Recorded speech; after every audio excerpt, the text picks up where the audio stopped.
guys, welcome back to our channel. Today we're literally going back in time with the help of two living legends who were around when the 1940s were a thing. We'll be asking them questions about the culture, Fashion, popular ideals, celebrities, slang of the time, and more. We've had the opportunity to interview a couple who happens to be my grandparents who grew up during the 1940s. We've talked to them about their experiences, memories, and how the world has drastically changed since that time. Make sure to like, comment, share, subscribe, hit the post notification bell, promote this at your church, play this on a loop, and enjoy the video. Come up here messing up an old woman.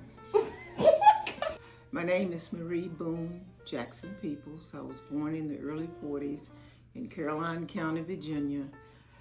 They were always well dressed. Everybody, the women wore hats, suits, and even casual clothes. They were always fixed up, stockings and high heel shoes. Nobody went out the way they go out today, with Bermuda shorts and stuff on. If you went to the store, you dressed up.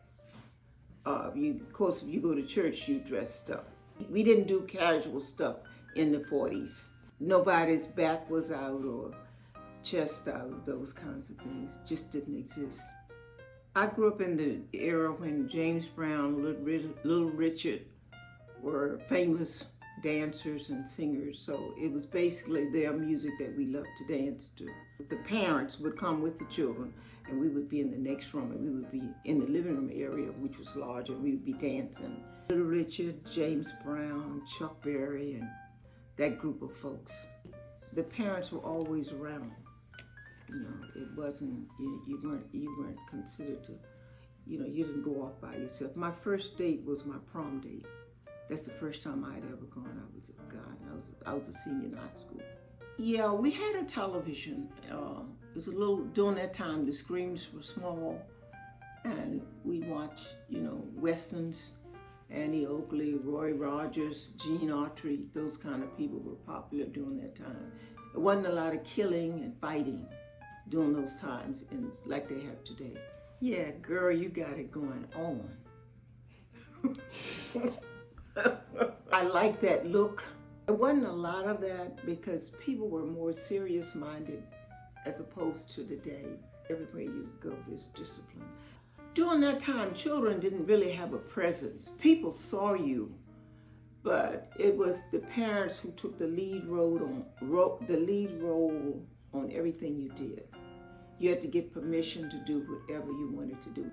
I was to work where I had a working pair of pants and overalls.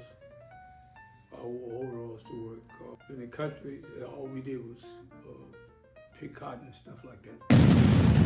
My name is Robert Lee Peoples. I grew up on a farm in Selma, Alabama, raised by my grandmother. My father got lynched when he was 23. My mother died when she was 35. And my grandmother raised me. All the boys had to wear a necktie, button-down shirt with a necktie. Mr. Professor Mike Davis, he was the principal, tall black guy, big, about 6'5", big. And we had to bend over the chair. And he took this big strap. He gave 5 to 10 latches. I couldn't date nobody because when I go there to see a young lady, the father would put the shotgun in my face and get away from him, boy. This white guy used to come with trucks and shoot at us at night. We used to play games with him. We thought it was a game. It wasn't for Christ in my life, I wouldn't be here. I'm not afraid of anything. I'm not afraid to die. Well, folks, there you have it. A first-hand account of the 1940s from a couple that were actually there and still remember, surprisingly. If you learned something today, great, you're welcome. If you didn't, not my problem. Huge thanks to our time-traveling guests, Grandma and Grandpa, for dropping historical hot takes and reminding us that back in my day is both a warning and a flex. If you liked the video, smash that like button and subscribe for more interviews with ancient people.